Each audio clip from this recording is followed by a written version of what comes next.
Imagine a single candle burning in total darkness. One flame. One moment. January 24th, 1848. A lonely sawmill on the South Fork of the American River, 50 miles east of where Sacramento stands today. A Swiss immigrant named James Wilson Marshall stoops to clear debris from the mill. His fingers brush something heavy, something that catches the weak winter sun and throws it back like an insult. A flake no bigger than a fingernail. Yellow, soft enough to dent with a tooth. He stares at it for a long time, long enough for the rest of his life to change, long enough for an entire nation to lose its mind. He did not know it yet, but in that instant Marshall triggered the single most destructive economic event in American history. Not the Civil War, not the Great Depression, the California Gold Rush. Because what happened next was not a story of triumph. It was not rugged individualism carving a new empire out of wilderness. It was the moment the United States discovered unlimited money and decided, without hesitation, to burn its own house down to feel warm for 1 decade. How did the richest discovery on the North American continent leave America poor? More violent, more divided, and ecologically scarred for centuries.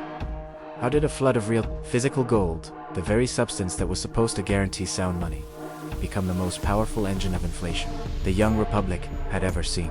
And why are we still paying the price every single time your grocery bill jumps another 10%? Stay until the very last word, because the final cost of the gold rush is written in blood, topsoil, and the fine print of every dollar you have ever earned. Before 1848, the American economy rested on a principle so simple it sounds childish today. A dollar was a promise you could walk into a bank in exchange for a fixed weight of gold or silver. That was the law. That was the leash on human greed. Congress could not print money out of thin air. Presidents could not bail out their friends. If the government wanted more dollars, it first had to send men underground with picks and dynamite and pray they came back alive with shiny metal. This system was called the species standard, and it kept prices remarkably stable for half a century. A skilled carpenter in Boston in 1800 earned roughly the same real wage as a skilled carpenter in Philadelphia in 1840. Bread cost about the same. Rent cost about the same. Life was hard, but it was predictable. Then came the news that snapped that leash like a dried twig. On May 12th, a Mormon shopkeeper named Sam Brannan ran through the muddy streets of San Francisco, waving a quinine bottle filled with gold flakes over his head. He shouted 9 words that would echo for the next 175 years. Gold, gold, gold from the American River. Within weeks, the town emptied. Soldiers deserted. Sailors jumped ship. Newspapers folded because the printers had left for the hills. By December, President James K. Polk confirmed the discovery in his final message to Congress, and the madness became official national policy. 300,000 people would abandon everything they owned and head west between 1849 and 1855. That is 1 out of every 90 Americans alive at the time.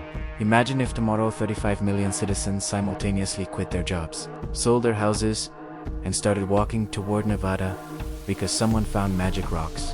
They came by foot across the Isthmus of Panama, dying of yellow fever in mosquito clouds so thick they blotted out the sun. They came by ship around Cape Horn, praying through 6 months of Antarctic gales. They came in prairie schooners across the Great Plains, leaving bleached wagon wheels and shallow graves every mile. And when they arrived, they found a landscape that looked like God had turned the world inside out. Let me paint the mechanics of what actually happened, because almost no one understood it at the time, and almost no one teaches it correctly today. Picture the economy as an enormous set of scales. On the left pan sits everything real that human beings produce.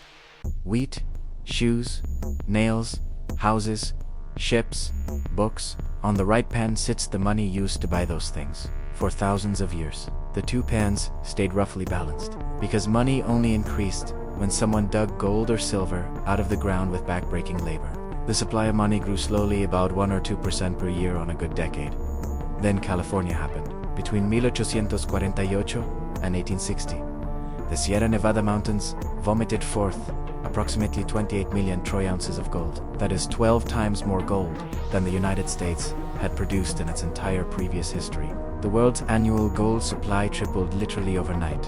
Suddenly, the right pan of the scale, the money side, got massively heavier, while the left pan, the real goods, barely budged at first. What happens when you dump new money into an economy faster than new goods appear? Inflation, but not the gentle 2% kind we argue about today. We are talking about inflation that should come with a horror movie soundtrack. In Sacramento in 1850, a single apple cost $6 in today's money. A dozen eggs, $90. A pickaxe that cost $2 back in Missouri sold for $60 in the diggings. One hotel in San Francisco charged $2,000 a week. That is $40,000 a month in 2024 purchasing power for a room the size of a prison cell with a cot and a chamber pot. Miners laughed because they were pulling $200 a day out of the ground with a frying pan. They paid $50 for a glass of water and tipped another $50 just to watch the bartender's face. But every ounce of that gold that left California on steamboats eventually landed in New York, Boston, and Philadelphia.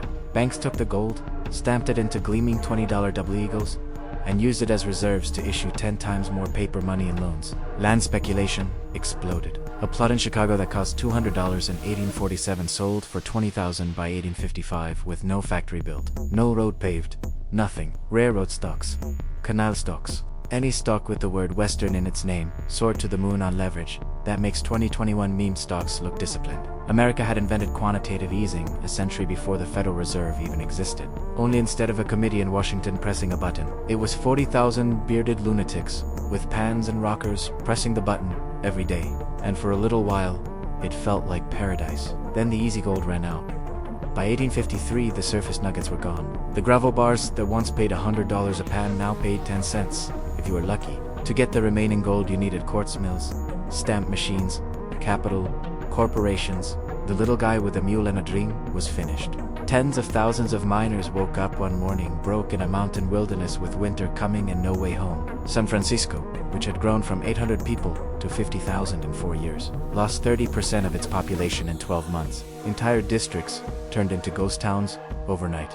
Ships rotted at anchor because their crews had vanished into the hills and never came back.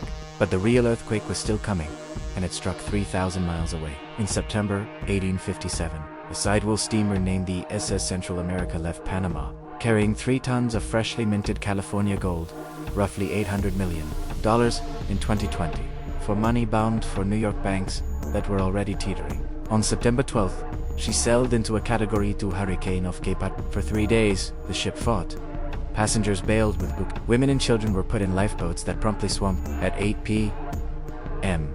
on the 3rd night. The Central America went down with 425 souls and almost all of her gold. 10 days later, Wall Street panicked. Banks that had been lending 10 paper dollars for every physical dollar of gold suddenly faced depositors who wanted the real thing.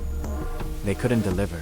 The panic of 1857 swept the country like a prairie fire. Within weeks, 5,000 businesses collapsed. Unemployment in New York and Philadelphia reached 40%. Men who had been worth millions on paper sold apples on street corners. Bread riots broke out in Manhattan. In the South, cotton planters watched northern factories close and congratulated themselves that slave labor was clearly superior to free labor that could be laid off overnight. And here is the cruelest irony of all. The flood of gold that had caused the boom also devalued gold itself. By 1861, the purchasing power of an ounce of gold had fallen roughly 30% from 1848 levels. The metal that was supposed to be eternal, immutable, the very definition of value, had become just another commodity subject to supply and demand. The miners had killed the goose that laid the golden eggs, and then discovered the eggs were losing value while still in their pockets. Now let us count the corpses. First corpse, human lives. Conservative estimates say at least 30,000 people died getting to California or trying to extract its gold drowned in rivers. Frozen in the Sierra Pasadas, murdered over a claim, dead of scurvy on coffin ships that rounded Cape Horn. That is 10 9/11s before anyone had invented steel skyscrapers. Second corpse, the California landscape, hydraulic mining, giant water cannons that washed entire mountainsides began in 1853. By 1880, those cannons had moved 3 times, more earth than the Panama Canal. The debris-filled rivers raised their beds by 20 feet, buried thousands of acres of the best farmland on the planet under sterile sand. The city of Marysville still sits on 20 feet of mining silt. The Central Valley, which now feeds half of America's fruits and vegetables, lost its topsoil forever in exchange for a few $100 million of gold. Third corpse, social trust. The gold rush created the first great American fortunes that were not built on land or trade but on pure speculation and monopoly. Collis Huntington, Mark Hopkins, Leland Stanford, Charles Crocker. The Big Four of the Central Pacific Railroad all began as Sacramento shopkeepers who sold shovels to desperate miners at 1,000% markup. They used that capital to seize control of California politics and extract government subsidies that make modern tech billionaires look shy. Fourth corpse, the idea of sound money itself. When the Civil War broke out in 1861, the federal government needed cash fast. The lesson of the gold rush was fresh.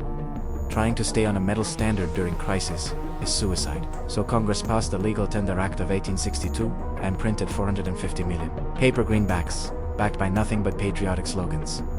The leash was cut. It has never been put back on. Every major inflation since the Civil War, World War I, the 1970s, 2021 to 2023, traces its intellectual lineage to the moment. America decided that unlimited money was fine as long as there was something shiny in the vault somewhere. We replaced the discipline of geology with the discretion of politicians, and we have been arguing about the consequences ever since. And the deepest wound of all is psychological. The gold rush taught America that wealth is something you find, not something you build. That fortune comes from luck, not labor. That the highest calling is to get rich quick and let tomorrow burn. We turned a generation of farmers, craftsmen, and shopkeepers into gamblers. And we never really turned them back. Look around today. Cryptocurrency miners in 2024 use more electricity than the nation of Argentina, chasing digital gold that has no physical existence at all. Meme stock traders on Reddit convince themselves they are modern 49ers sticking it to Wall Street, even as the actual money flows to the same hedge funds that always win. Governments print trillions and insist inflation is transitory. The same way San Francisco merchants insisted eggs would go back to a normal price any day now. We are not as far from 1849 as we like to think. The candle is still burning. James Marshall, the man who started it all, died penniless in a one-room cabin in 1880. The state of California gave him a small pension 2 years before he died. $200 a year, barely enough to buy the tools he no longer had strength to swing. Sam Brannan, the shopkeeper who announced the discovery, became California's first millionaire, and then lost everything to divorce, drink, and bad land deals. He died broke on a ranch in San Diego, muttering that the gold had cursed him. The mountains still bear the scars. You can stand in the Sierra Nevada today and see entire hillsides stripped to bedrock, rivers that still run orange with mercury a century and a half later. And every time you watch your savings lose value while politicians promise that this time the printing press will be different. Remember one yellow flake pulled from a mill race on a cold January morning? The California gold rush was never about gold. It was about what unlimited desire does when you remove every limit on money itself. We mistook a windfall for wisdom. We confused digging holes with building a civilization. And we have spent the last 175 years proving that the mistake in American history was not the search for gold. It was believing that finding it would make us free. So I will leave you with one question, and I want you to answer it honestly in the comments below. Are we in the middle of another California gold rush right now? Only this time the picks and pans are algorithms, the rivers are blockchains, and the yellow metal is nothing more than lines of code. Or have we finally learned the lesson that James Marshall and 300,000 dreamers paid for with their lives? Be brave enough to answer. History is still watching, and the scale is still tipping.